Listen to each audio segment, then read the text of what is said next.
Very good evening to you with the Thursday, August 23rd edition of the CBC Evening News. I'm Ryan Broom in our top story.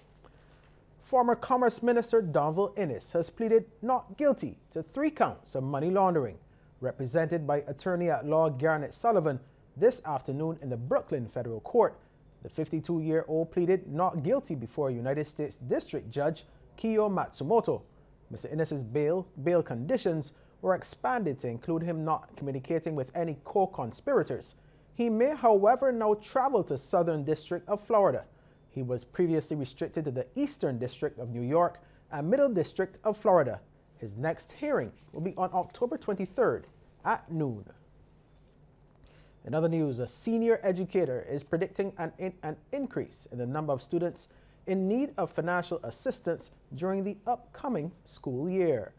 Principal of the Christ Church Foundation, Robert Cumberbatch, was speaking to reporters as the school received over $7,000 worth of school supplies and food items for students in need.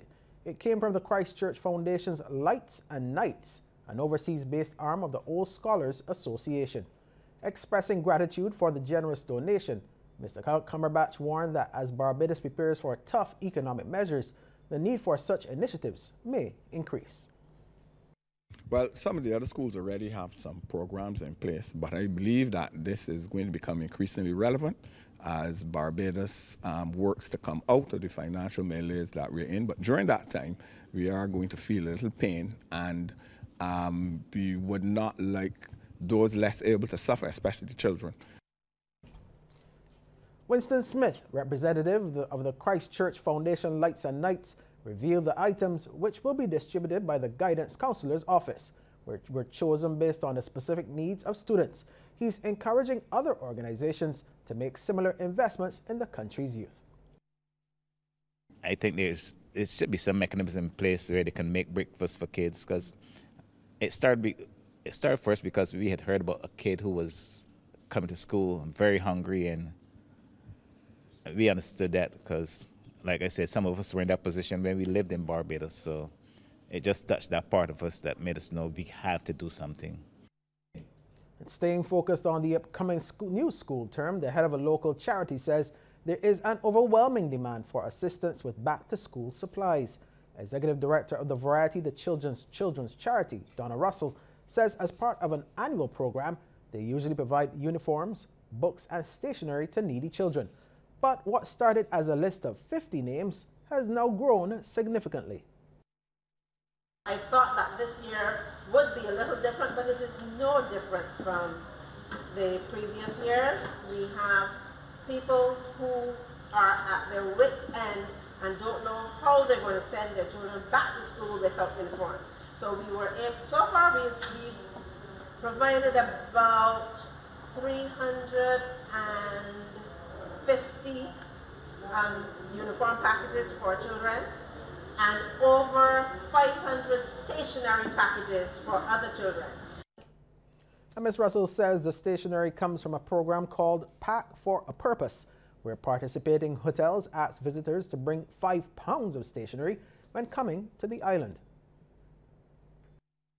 Inevitably, they bring a suitcase full, or they bring a backpack full, and we are able, through that effort, to give hundreds of children pens, pencils, Crayola crayons, brand name crayons, and rulers, sharpeners, markers that are really expensive, and parents don't always get to buy the children. So we are able to give them a package with lots of stationery. A prominent doctor at the Queen Elizabeth Hospital is again warning against the misuse of antibiotics. Head of Infection Control, Dr. Corey Ford, says this is critical to the fight against antimicrobial diseases and is consistent with the hospital's antimicrobial stewardship program, revealing that related illnesses are predicted to account for at least 10 million deaths worldwide by 2050. He says society in general must be properly informed. The QEH-based team is sure in the near future to work, certainly with the Ministry of Health and Wellness, to extend the program formally into the community, setting a course which might be quite challenging. The general public and professional groups will play a major role in this process and are reminded that they should complete their course of antibiotics, not to feed their livestock unnecessary antibiotics, and physicians are indeed reminded to be judicious in the use of antibiotics within the community. Now, Dr. Ford was speaking at a recent donation to the QEH by the Pan American Health Organization. He went on to explain the dangers of misusing antibiotics, giving an example of the issues that arise when a patient simply fails to complete a prescription of this medication. If you start treatment on a patient for a particular infection, it will kill all the bugs supposedly that it's supposed to kill. If you stop it, then those bugs can grow again. And often if the organisms have seen that particular antibiotic, they can generate resistance. So when you try to treat that patient again when she returns to the hospital, you're going to have a bigger challenge. And and it goes a bit further. So you have a bigger challenge in trying to treat that patient, but it also comes as a greater expansion out for the Ministry of Health. Members of a St. George community are partnering with their constituency council and a corporate entity to significantly improve their surroundings. Our Kareem Smith has that story. Although it may appear to be an ordinary site in St. George, Jordan Gully means a whole lot to those living in the nearby neighborhood bearing the same name and surrounding communities. With help from the St. George South Constituency Council and the local Kentucky Fried Chicken franchise, they took on the issue of overgrown bush and illegal dumping. Richard Gibson, personal assistant to MP Dwight Sutherland, says it's just the first phase of a much bigger plan. The next phase we're going to look at is actually bringing in a crane and a bobcat or a small skid steer, which will actually be taking out the refuse, because over the years this gully has been used, as most of the gullies in Barbados you'll find have been used to dump stuff into it. So we're going to be sending in a bobcat and we're going to be taking all that stuff out in the next phase of this cleanup. 19-year-old Jamelia King, one of two women swinging cutlasses and clearing bush, is excited to be part of the initiative. You don't normally get a bus. If the bus comes, it's kind of like 2 hours and 3 hours. And that's the easiest way you could get in and out the community. So to me, they're just giving back to the environment, and that's all. Do you enjoy this kind of work? Yes, please. Mamam Seeley, a senior living on the edge of the gully, says she's happy for the support of her younger neighbors. I am so happy and proud to see that at least something has been done. She's also grateful to her parliamentary representative for finding creative ways to make a difference. Kareem Smith, CBC News. Well, it's been just over 14 months since the Western Fire Station in St. James was closed, but in the next few weeks, government will be convening a town hall meeting with residents to discuss plans for the structure and the redevelopment of the area. Word of this comes from Home Affairs Minister and Parliamentary Representative for St. James South, Edmund Hinkson. We will involve the people in a town hall meeting in October. That is our intention. I cannot commit to any reopening of Western Fire Station because clearly that will be a cabinet decision.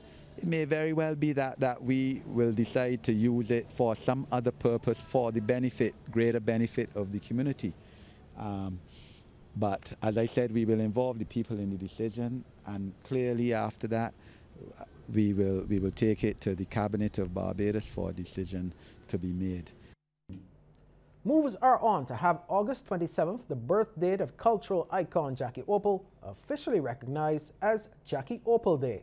If he was still alive, Opal would have celebrated his 81st birthday next Monday. A cultural practitioner, Aja, says many are still not aware of Opal's contributions and achievements, and he says a true celebration of Opal should not be on the date of his death. He was one of the greatest singers to come out of Barbados and the Caribbean and songwriters. And I mean, he could easily place in the top 3 across the board. That's how great this man was, and it's time that he's elevated in Barbados and recognized in Barbados for that tremendous contribution to Barbadian culture, Jamaican culture, and Caribbean culture and world culture in terms of music. He was a phenomenon, right? And therefore I'm asking that all Barbadians rally around Jackie on August the 27th. Let's really establish this as Jackie Opal Day. Anaja also announced plans for a Jackie Opal Music Festival. I'm talking about a major Barbados music festival, 100% Barbadian music being showcased and the artists performing and so on. And I talked to Minister John King in that regard, and he's for it already, right, you know, and he's for Jackie Opal Day as well, right, you know. So next year, this is the start. This year is the start. This year is Recognizing the Day, letting people know August the 27th, right? We were going to start. The radio stations, as I said, are on board. The TV station is on board and so on. And next year, we could take it to another level. Some sad news now. Barbados has lost its oldest canon, Ivor Jones. The centenarian died today, only a couple weeks shy of his 102nd birthday. Members of the Anglican community paid tribute to the canon, who preached for around 75 years, of which 55 were at the Christchurch Parish Church. Retired Anglican Bishop of Barbados, Dr. John Holder, says many will be sad to hear of his passing. He was one of those special Barbadians who lived to be over 100 years. And he has served this country and this church very well. He was a priest for many, many years and served in this church with distinction, and I'm sure guided many young priests under his care and in his charge along the way. He spent many, many years as an assistant priest at Christchurch Parish Church, and I'm sure that many there today will mourning his death. We thank God for all that he has done for the church in this diocese and this country.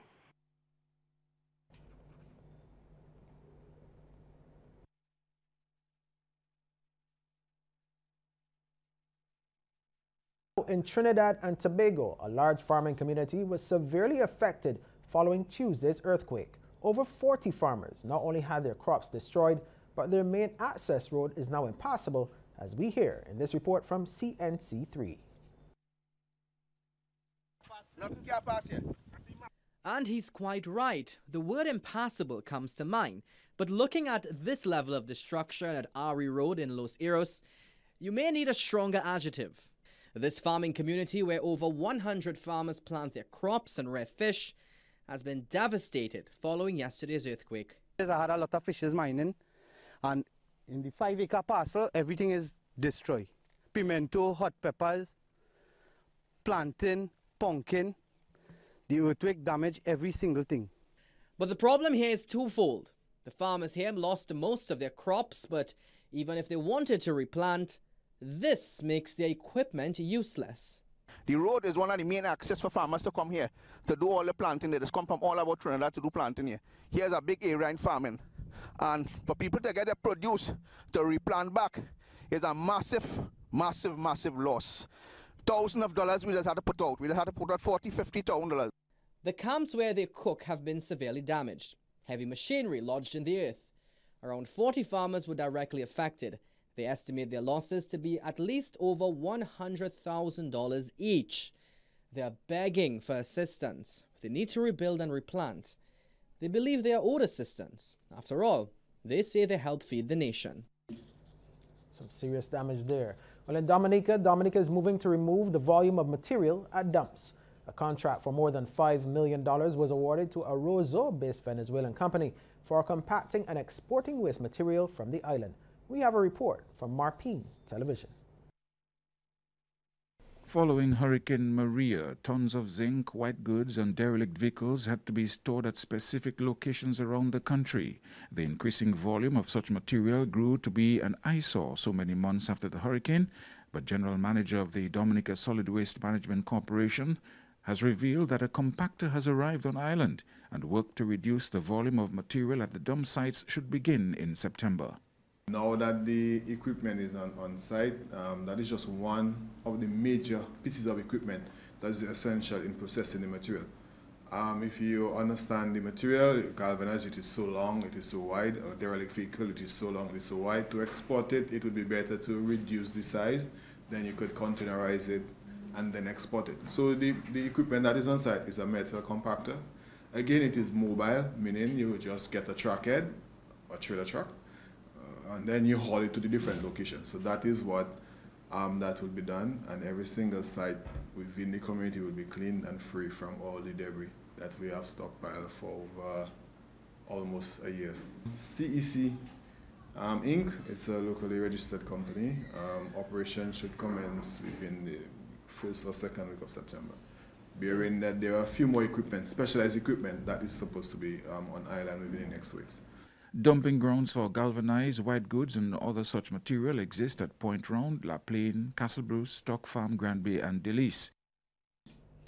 Now in Guyana, local officials say liberalization of the telecommunications sector will definitely level the playing field, and the Guyana Telephone and Telegraph Company Limited says it's not worried about the move and is ready for the competition. Christy McClingham has more.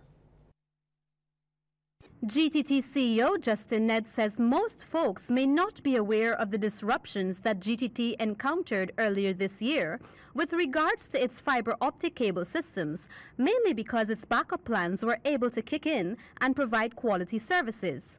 Mr. Ned's remarks came on Tuesday during the company's mid-year media briefing. We have a resilient network of 3 fiber optic cable systems that supply Guyana. And in fact, for 12 days in March of this year, 2 of those 3 cables were cut. This is a very highly unlikely event, which resulted in the entire Guyana being supplied by 1 single fiber optic cable. The CEO says the company's fiber optic cable system costs a lot of money, but he indicated that it's an advanced system that gives value for money. Even more amazing, though, is the fact that that single cable also supplied internet at the same time for Suriname and French Guyana. I pause here because I know none of you may have known this, and that's a good thing. It shows that our network is resilient and is quite capable of serving the populace. Still in Guyana, Jermaine Bristol, a 34-year-old security guard, walked into a police station in Isla Penitence and calmly reported that he had just murdered his 24-year-old wife. We get more in this report. The couple, who shared a 5-year-long relationship described as rocky, attended church together. The now dead woman, however, went back to her mother's Broad Street, Georgetown house, which she had moved to on Thursday. An aunt of Bristol, Yvonne Morris, told the Evening News that on Wednesday morning, she was visited by Lawrence, who inquired for the whereabouts of Bristol. But she used to live with him, and one morning he came and he said she's not there no more, she gone. But they went to church Sunday, and I don't know what's the problem. This morning she come and she asked me for him, and I told her he was by me, and he went home back. And she gave me a number to call him. And when I called, the phone went to voicemail. And then he called back, and he asked where she is, and I said she gone. But I didn't know she didn't go. My grandchildren told me she was standing at the corner. And I don't know if he opened the back door and noticed her, and she went there. But the next thing I know, like an hour after, my grandchildren called me and said, look, Jermaine and a van load of police gone in the yard. And I trying to find out what's happening, and then I hear Shanice dead. I don't know. Bristol reportedly stabbed Lawrence in the presence of her brother, after which he turned himself into the police. When this newscast visited the scene of the crime, a large crowd had gathered and most expressed shock, stating that Bristol was a quiet person. However, speaking with the brother of Lawrence, he told this newscast that Bristol would usually attack his sister, once cuffing her to her face. The body of the dead woman was taken to the Lycan Funeral Home amidst loud screams from her grieving mother, siblings, and relatives. The police are investigating. Reporting for the Evening News, Kizzy Coleman. Well, a sneak peek into the world of sports is just ahead with Mark Seal, but first, here's a tip from Cooperators General Insurance. This tip of the day is brought to you by Cooperators General Insurance Company Limited. Insurance the way you want it to be. If possible, after a hurricane, take photographs of any resultant damage to your home. Cooperators General Insurance, helping you to be prepared this hurricane season.